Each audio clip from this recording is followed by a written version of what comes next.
Bien, comenzamos. Bueno, ustedes cuando se enfrenten al trabajo, ¿no es cierto?, eh, de la prueba específicamente, van a enfrentarse a diferentes textos.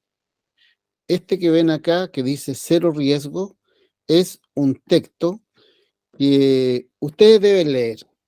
Por eso que cuando yo les planteaba que la mayoría, la mayoría de las pruebas se centran en la comprensión de textos, en la comprensión lectora, no le estoy mintiendo. Es fundamental esto, la comprensión lectora. Ustedes en diferentes pruebas se van a tener que enfrentar a leer algún tipo de texto. Por eso que es importantísimo tener esta habilidad o practicarla, ¿ya? Por lo tanto, la comprensión lectora nosotros tenemos que practicarla. Practicar. ¿Y qué significa practicar? Que todos los días, a lo menos, podamos leer algún texto. A lo menos un texto. Es tan fácil leer ahora, porque nosotros tenemos en Google que podemos buscar muchos textos. Entonces, cuando ustedes busquen textos para leer, busquen textos expositivos, expositivos o argumentativos. Justamente así tienen que ustedes anotar, perdón, textos expositivos o argumentativos, pero también textos literarios. Nosotros vamos a ver después y explicar que hay diferentes tipos de textos literarios. Pero voy a anotar aquí los principales. Por ejemplo, tenemos los textos narrativos. No sé si solo soy yo, pero no se escucha nada. ¿No se escucha? Yo escucho perfecto, profe, compañera. Yo escucho también, profe. Ah, ya. Tiene que ser la conexión que usted tiene. Sí se escucha bien. Puede ubicarse en algún otro sector de la casa porque también influye eso. Ya. Hablábamos de los textos literarios, narrativos, líricos y también dramáticos. Entonces, cuando nosotros hablamos de los textos narrativos, por ejemplo, si ustedes leen una fábula, un cuento, es un texto narrativo, que obviamente lo vamos a explicar. Los líricos, algún poema, también lo vamos a explicar. Y los dramáticos, aquellos que corresponden a las obras teatrales, ¿ya? Por lo tanto, leer esto e incluso leer algún tipo de texto de tipo periodístico también es bueno. Por ejemplo, usted puede leer noticias.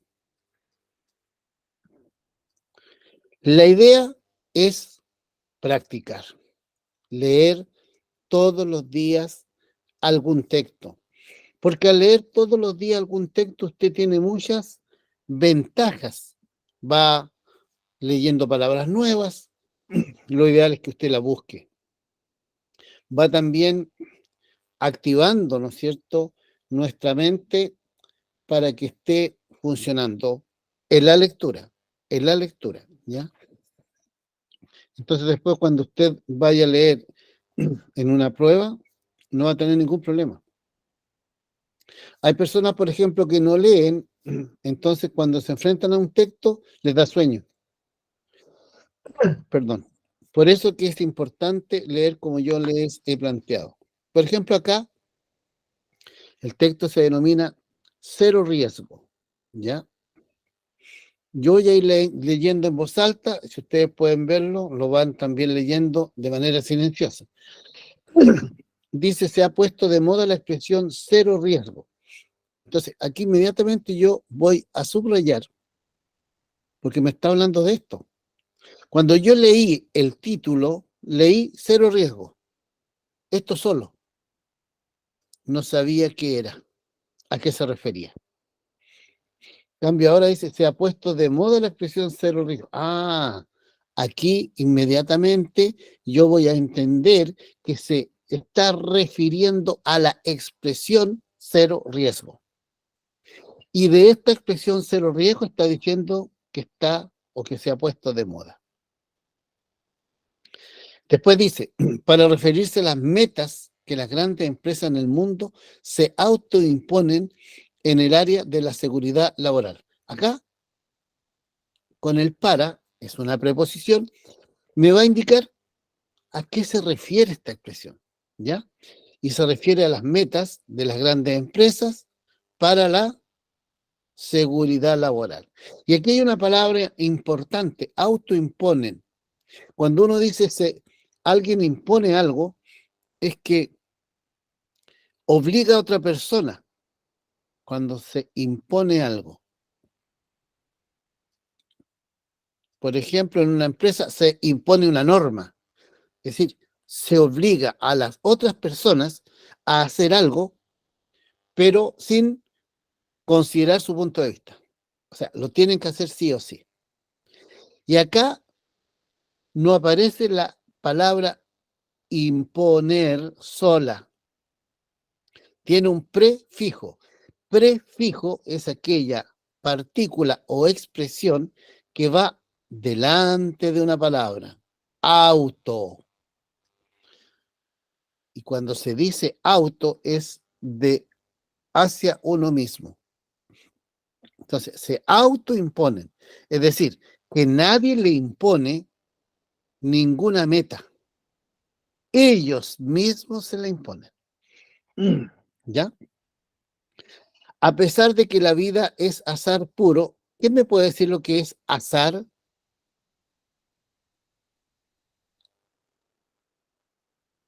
Cuando uno juega algo al azar. Suerte, ¿Ah? suerte, Ya está relacionado con la suerte. Con algo, aquí le voy a dar un sinónimo aleatorio. ¿Qué significa aleatorio? Que puede tocar a cualquiera. De un grupo, si yo, por ejemplo, tengo una ruleta que está con números y hay personas que tienen esos números. Entonces yo lanzo la ruleta y es algo aleatorio, porque le puede tocar a cualquiera. Entonces dice que la vida es eso, es azar puro y danzante, donde los accidentes muchas veces suceden por una coincidencia de múltiples e incontrolables variables. Aquí en definitiva está diciendo que puede ocurrir por muchas razones, ¿ya? Nuestra época se desespera cuando perdemos el control sobre la vida. ¿Qué nos ocurre a nosotros diariamente? Y esto podemos relacionarlo con nuestra vida. Tratamos de tener todo controlado. Cuando algo no lo podemos controlar, justamente ocurre lo que dice aquí. Nos desesperamos. No andamos tranquilos. ¿Ya? Ese es el párrafo 1. Entonces, leer por párrafo, fundamental. En el párrafo 2 dice, aspiramos a más. Cuando uno dice aspiramos a más, es que nosotros queremos más. Queremos erradicar el riesgo de la vida misma. ¿Qué es erradicar? Erradicar la pobreza. ¿Será parecido a eliminar? eliminar, Bien. Erradicar el riesgo de la vida misma. Cada vez son más las parejas que planifican desde muy temprano no solo sus ahorros y jubilación, sino el número y la fecha de sus hijos al nacer, por nacer. Hay algunas incluso que deciden posponer su matrimonio para que éste no interfiera las vacaciones ya programadas con antelación. ¿Qué significa antelación? Previamente, Ujú. previamente. Algo de que se hace antes, antelación, antes. ¿Y qué decir de un hijo no planificado que puede desbaratar esa puntillosa agenda? Eso sería la catástrofe, un accidente que arruinaría las metas del divinizado cero riesgo. ¿Qué es desbaratar? Desarmar, Desbaratar. quitar, Desarmar, quitar puede ser. desarmar. Ya, echar por tierra, ¿no es cierto? Impedir que las cosas se hagan como estaban planificadas. Perfecto. Ese es el párrafo 2. Entonces, también cuando yo leo, puedo colocar aquí un número 1, después acá un número 2. Ustedes, cuando estén con el folleto que van a tener en la prueba, ustedes lo van a poder rayar, así como yo lo estoy haciendo acá. ¿Ya? Seguimos. Nada debe quedar fuera de esta perfección que es contraria a la vida. ¿A qué se refiere con perfección? Tener todo controlado, ¿cierto? ¿Y por qué es contraria a la vida? Porque la vida nos enfrenta a cualquier situación. Nosotros no podemos controlar ni planificar todo. Porque la vida es puro cambio, incertidumbre a la que hay que abrazar con serenidad y gozo. ¿Por qué dice incertidumbre? Cuando una persona tiene incertidumbre y lo opuesto, cuando tiene certidumbre. Cuando es incierto lo que puede pasar en el futuro. Perfecto. Lo opuesto a incertidumbre es seguridad. Lo opuesto o el antónimo. ¿Ya? ¿Hay algo que sea más opuesto a la vida que la lógica? ¿Qué es lo que es la lógica? ¿Quién sabe? ¿Qué pasa si yo tiro una piedra hacia arriba, hacia el cielo? ¿Qué va a pasar con...? ¿Qué es lo lógico que le ocurre a la piedra? Que se caiga. Que Va a caiga, que caer. vuelva al suelo, ¿cierto? Ahí está la piedra. Eso es lo lógico. ¿Qué sería ilógico? Que yo lanzara esta piedra y la piedra no cayera, no volviera, siguiera avanzando hacia el espacio. Eso sería lo ilógico. La lógica es una creación de la mente. Entonces la lógica es una creación de la mente, imagínense. Ávida y desesperada por controlar lo que nos desborda, el río de los días. Eso no lo he aprendido desde la teoría, sino desde la experiencia. Los acontecimientos más relevantes, ¿qué es relevante? Importantes. Muy bien, importantes. En mi vida han sido los que nunca preví ni planifiqué y que terminaron por desbaratar un guión que alguna vez quise sostener contra viento y marea. ¿Qué quiere decir acá? Que aquellos acontecimientos más importantes en su vida fueron los que nunca planificó. ¿Y qué es lo que hicieron? Echaron por tierra, eliminaron todo aquello que él quiso sostener. El nacimiento de mis hijos y la muerte de uno de ellos me demostraron que Heráclito y Buda y Lao Tse y Jesús, todos ellos, ¿cierto?, son personas que fueron como señeros en la vida de la humanidad.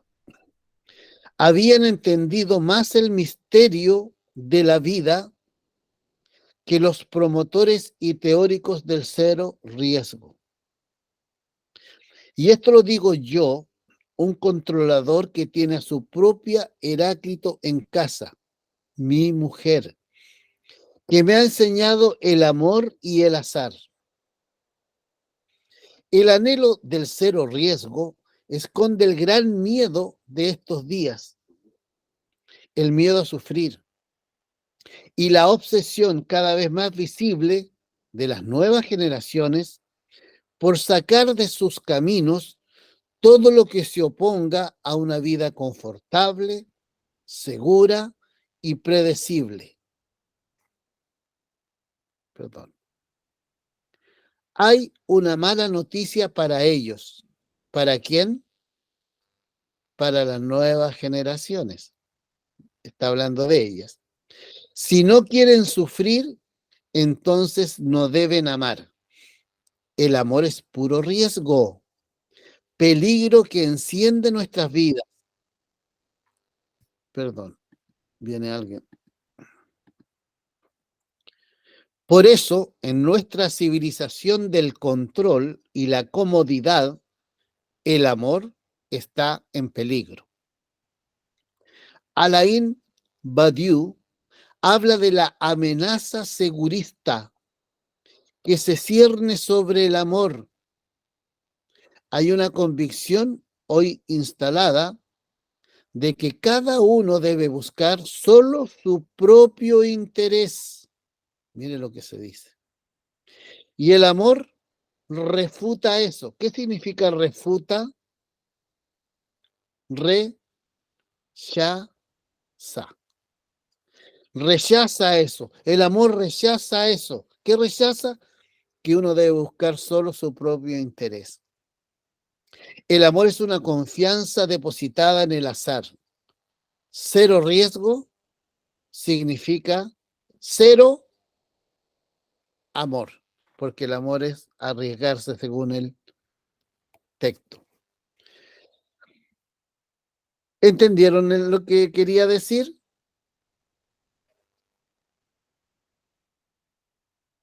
¿Me escuchan o no? Sí, sí se escucha. Ah, perfecto. Sí. Bien, vamos a ir ahora a las preguntas. Dice, ¿qué se busca demostrar en el texto? Y aparecen 4 alternativas. La alternativa A, las personas deben aceptar que la vida es impredecible. B, el sufrimiento se puede evitar con una vida ordenada. C, la vida requiere de planificación y esfuerzo. D, los jóvenes no deben amar. ¿Qué querrá decir el texto? La A. Las personas deben aceptar que la vida es impredecible. ¿Qué significa impredecible? Que no, ¿Que no hay otra? ¿No saben el futuro? que no saben el futuro, que no se puede determinar lo que va a ocurrir, que no se puede dar un pronóstico de lo que sucederá. Eso es impredecible. Hay personas que son impredecibles, es decir, que hacen cosas que uno nunca espera que hagan. ¿Ya? Por lo tanto, la letra A, como dice el caballero, es la correcta. La número 2. Ustedes contesten con tranquilidad nomás. Esto es importante que ustedes lo hagan, que pierdan el temor. ¿Ya? ¿Qué tienen en común los sucesos más importantes en la vida del autor? ¿Qué es lo que ustedes creen que tiene en común? ¿Que ocurrieron como él los planificó? Sucedieron en forma imprevista y sorpresiva. La C. La C, muy bien. sucedieron de forma imprevista y sorpresiva. Perfecto, excelente. Ustedes son muy inteligentes. Vamos a la siguiente. Alguien viene. Vamos a la número 3. Ahí. En la afirmación que sacaron del texto, ¿cierto? Cuando está en comillas es porque lo sacaron del texto. Y que terminaron por desbaratar un guión que alguna vez quise sostener contra viento y marea. ¿Cuál de los siguientes términos es sinónimo de desbaratar? ¿Ves? Mire qué importante ir aprendiendo más palabras. ¿Cuál sería el sinónimo? Cuando se habla de sinónimo es que la palabra significa lo mismo, el mismo significado. Letra A, es decir, destruir, destruir. Y que terminaron por destruir un guión. Excelente. Cuando ustedes tengan alguna duda y tengan un texto así, ustedes lean con la palabra que está. Por ejemplo, que está con desbaratar. Y que terminaron por desbaratar un guión. Entonces ustedes la cambian. Por ejemplo, si la cambiara por aminorar. Y que terminaron por aminorar un guión. No, no ese es el sentido de desbaratar.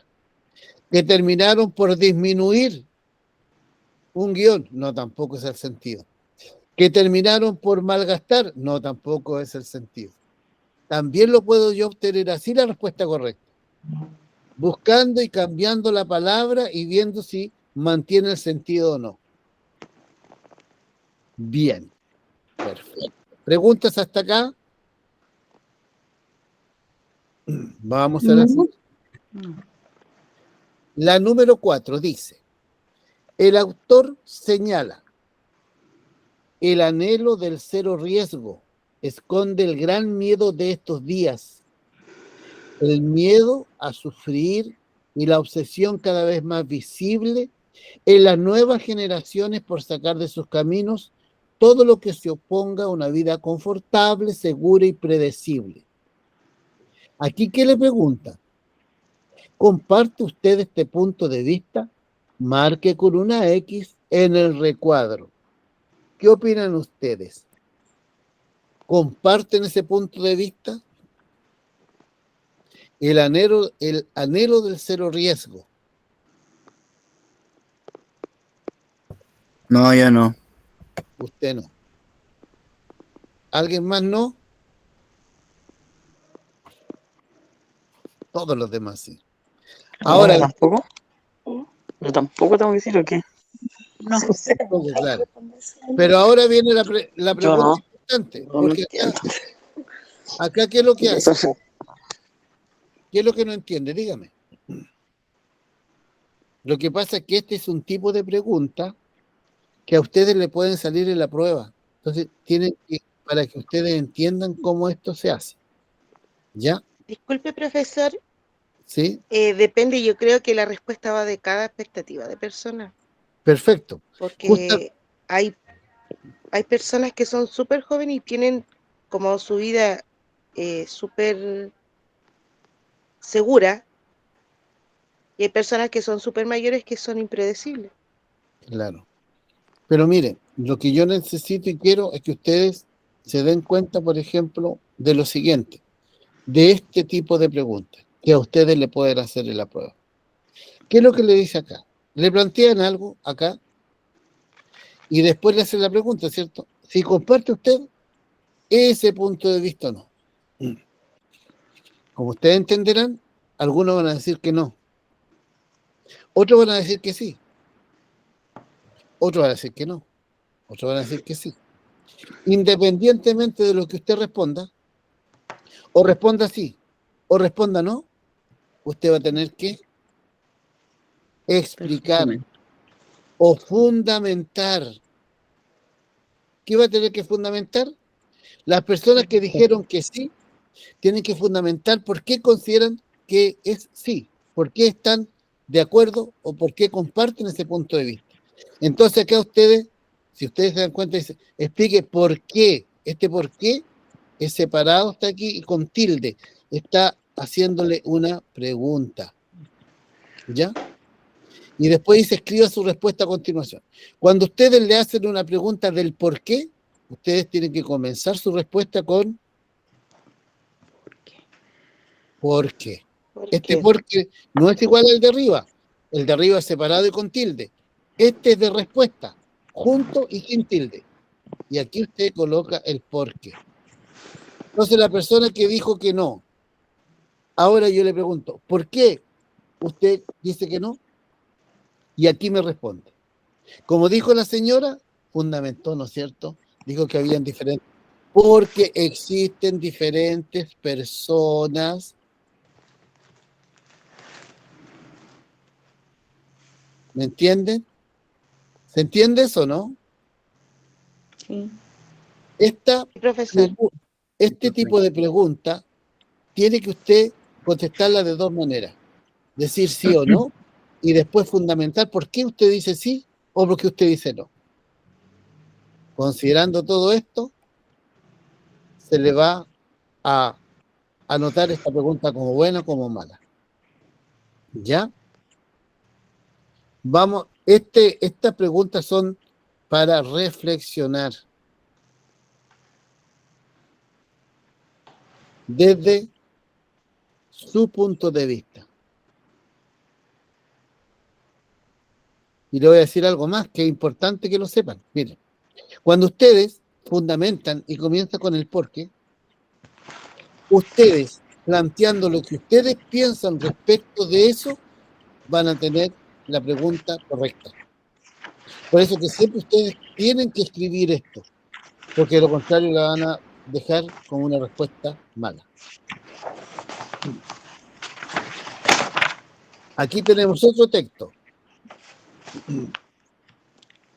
¿Qué decía el título del anterior? ¿No se acuerdan? Cero Yeah. riesgo. Cero riesgo. Cero riesgo. Ese era el título. Y acá, ¿cuál es el título? El lago El Michigan. lago El El lago Michigan. Exactamente. Este es el título. Entonces yo me puedo imaginar o puedo predecir algo, puedo pronosticar algo, decir, va a hablar sobre un lago, me puedo imaginar incluso el lago. Vamos a leer. Eran los últimos días de septiembre. Todos los demás estaban en la escuela. Mamá y yo habíamos llegado al lago para pasar un último y breve momento.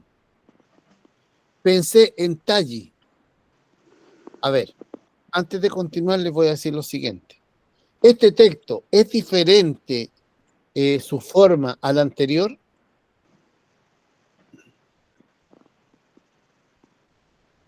Este texto está contando que... Algo que le sucedió a él. Perfecto. Una historia. Cuando a ustedes le cuenten una historia, lo que les recomiendo es que se vayan imaginando lo que se lee. Porque cuando uno se va imaginando lo que se lee, jamás se le va a olvidar. Entonces vamos imaginándolo. Eran los últimos días de septiembre. Entonces yo pienso más o menos en septiembre, ya pasaron las fiestas patrias, ya veo como el sol, entonces me voy imaginando. Todos los demás estaban en la escuela. Puedo imaginarme un grupo de personas, de niños o de niñas que están en una escuela. Mamá y yo, me imagino a mi mamá conmigo, habíamos llegado al lago, me imagino el lago, para pasar un último y breve momento. Pensé en Talli nadando en el agua en el pasado mayo, con sus trenzas colgando. Me imagino, ¿no es cierto?, que yo estoy pensando en el mayo anterior, ¿cierto?, en el mayo que pasó. Se fue riéndose y el sol caía sobre sus pequeños hombros de 12 años.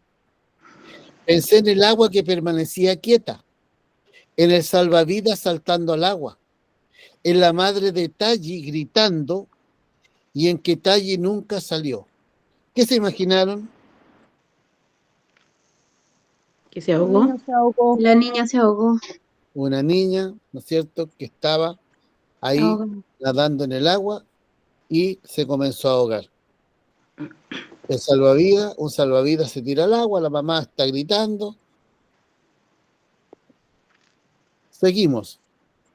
Yo solo tenía 12 años, pero sabía lo mucho que amaba a Taji. Me tiré a la arena y luego, como una especie de símbolo, me arrodillé e hice un castillo de arena, como los que Taji y yo habíamos hecho tantas veces. Pero esta vez solo hice la mitad. Voy a agrandar de más abajo. Taji, si me oyes, ven y haz tú lo que falta.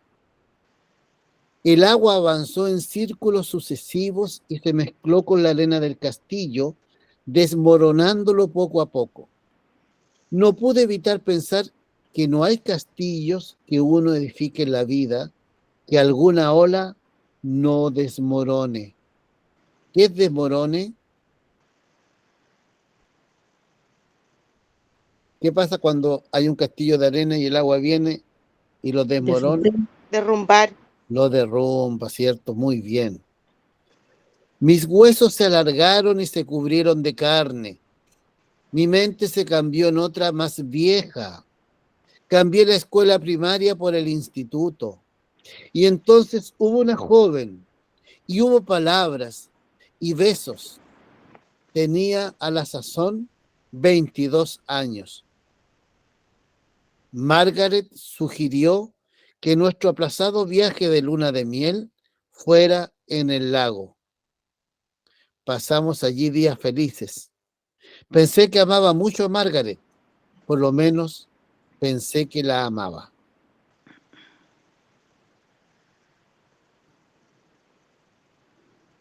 Es más largo, ¿ah?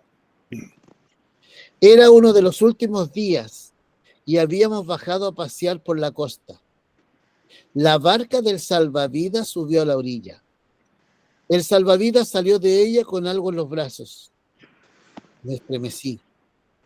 Contuve la respiración y me sentí pequeño, solo con 12 años, muy pequeño. No veía a Margaret. Solo podía ver el lago, el salvavidas emergiendo lentamente de su barca con un saco gris en las manos, no muy pesado, y su cara casi tan gris y arrugada. ¿Qué es eso?, le pregunté. El salvavidas se quedó mirándome durante un largo rato, sin poder hablar. Dejó el saco gris en la arena. El agua murmuró a su alrededor y retrocedió. Está muerta, dijo el salvavidas tranquilamente. Raro, dijo él en voz baja. La cosa más rara que he visto jamás. Lleva muerta mucho tiempo. 10 años, diría yo. Este año no se ha ahogado ningún niño. Este cuerpo debe de llevar 10 años en el agua. Me parece que es una niña pequeña, porque todavía lleva trenzas. No hay mucho más que decir. Las personas crecen, pensé. Yo he crecido, pero ella no ha cambiado. Ella es todavía pequeña. Ella es todavía joven. La muerte no permite crecer ni cambiar. Será siempre joven, y yo la amaré siempre. Oh Dios, la amaré siempre. Pocos minutos después, yo paseaba solo por la playa. Encontré algo que verdaderamente no esperaba. Allí, al borde del agua, estaba el castillo de arena, a medio construir. Taji y yo solíamos hacer castillos. Ella, medio, y yo, medio. Me arrodillé junto al castillo de arena y vi las pequeñas huellas de pies que procedían del lago y que volvían al lago de nuevo y no retornaba nunca. Te ayudaré a cavarlo, dije. Así lo hice. Construí el resto del castillo muy lentamente y luego, levantándome, me di la vuelta y me alejé para no ver cómo se desmoronaba en las olas, cómo todas las cosas se desmoronan. Volví a la playa, hacia donde una mujer extraña, llamada Margaret, me esperaba sonriendo. Ray Bradbury, una adaptación a ese texto. ¿Qué les pareció? ¿Da un poco de penita o no?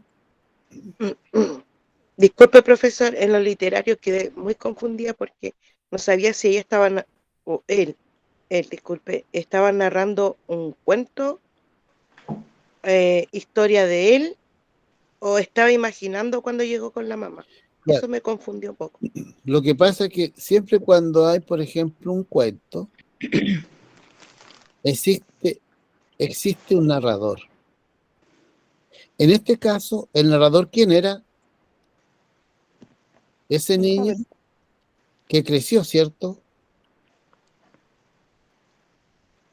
Entonces, este niño, ¿qué le ocurrió con lo que vivió con su amiga y amada? Nunca lo olvidó. Y aún después, estando casado, al volver al lugar, ¿qué le ocurrió? Comenzó a vivir como lo mismo que había vivido antes. ¿A ustedes les ocurre de pronto que a veces cuando uno vuelve a un lugar donde ha vivido algo intenso, como que lo vuelve a recordar, lo vuelve a revivir? Eso es lo que le sucedió a él. Pero quien cuenta ahí el relato es el narrador, es el protagonista, el niño. Vamos a las preguntas. Mire lo que dice. ¿Por qué el narrador vuelve al lago?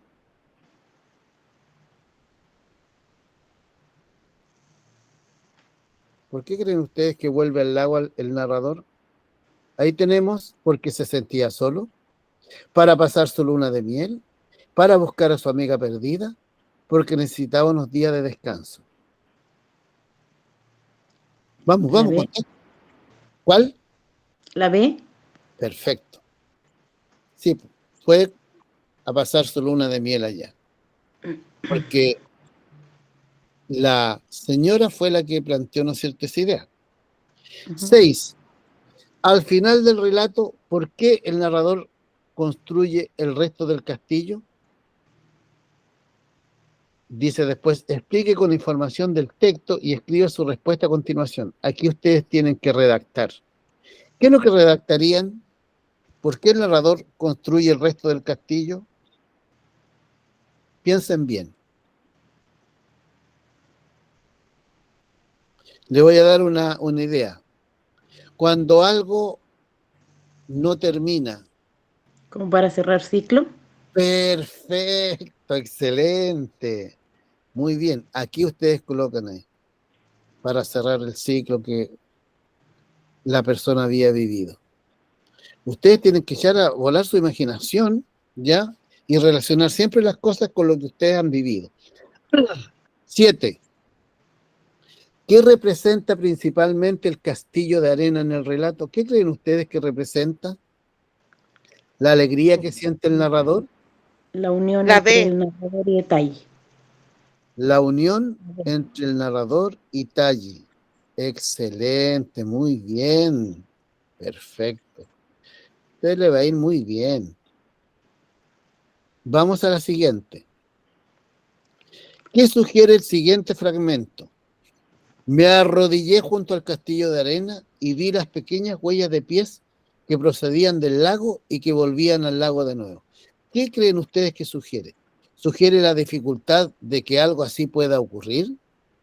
¿Sugiere que la evidencia de que la niña aún sigue viva? ¿La aparición de lo inesperado en la vida del narrador? ¿O la necesidad del narrador de ver nuevamente a su amiga? La D. La D, sí. La D. La necesidad del narrador de ver nuevamente a su amiga, pero si él sabía que estaba Puede muerta. ser la C también, aparición de lo inesperado en la vida del narrador. Eso. Porque él nunca pensaría que podría aparecer, pero vio esas huellas, ¿ya? Como él, Eso, lo que quisiera que él ocurriera. eso refleja, ¿no es cierto?, que en nuestras vidas no siempre vamos a tener todo así como sumamente controlado, como que todas las cosas van a suceder, sino que de pronto a nosotros nos suceden cosas inesperadas que nunca pensábamos que iban a ocurrir, ¿ya? Bien, vamos a la siguiente. ¿Cuál es el sentido de la afirmación? Mis huesos se alargaron y se cubrieron de carne. ¿Qué quiere decir con eso? Mis huesos, Creció. ya, Creció. Que creció con el tiempo. perfecto, muy bien. Que creció, que fue una persona, no como esa persona pequeñita, ¿no es cierto?, que había antes, sino que cuando se dice que los huesos se alargaron, es decir, la persona comenzó a crecer, ¿no es cierto?, de toda su estructura ósea, y además, si era muy delgadito antes, porque deja entrever, ¿no es cierto?, porque se cubrieron de carne, es que antes era muy delgadito, y ahora ya no están. Muy bien, excelente. Miren, una de las preguntas era sobre sinónimos.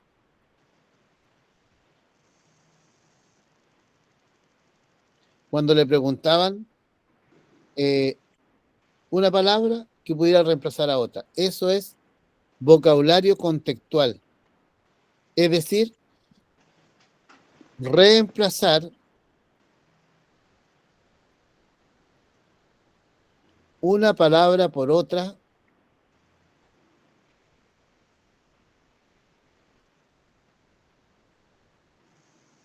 aquí viene lo importante, que mantenga el sentido o significado de la oración. Voy a poner algunos ejemplos. Por ejemplo, si yo digo Juan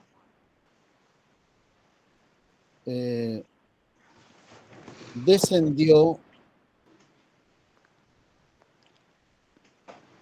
al subterráneo. Bajó. Muy bien. Aquí, ¿no es cierto?, esa palabra descendió, ustedes tienen que buscar una palabra que al cambiarla por esta se mantenga el sentido. La señora muy bien dijo, bajó. Si yo digo Juan descendió al subterráneo, es lo mismo que yo diga Juan bajó al subterráneo. Pero no sería lo mismo si yo dijera Juan cantó al subterráneo. Juan cantó al subterráneo, no tiene sentido, ¿ya? O si yo dijera Juan subió al subterráneo, no tiene sentido. Entonces, por eso, cuando yo quiero ver si una palabra es un sinónimo de la que me están pidiendo, lo que tengo que hacer es leer primero con la palabra original, en este caso, Juan descendió al subterráneo, y después leer eliminando la palabra original y poniendo la que yo creo. Si se mantiene el sentido, esa es la correcta. Si no, tengo que buscar otra. Preguntas. Don Jorge Salinas, dígame.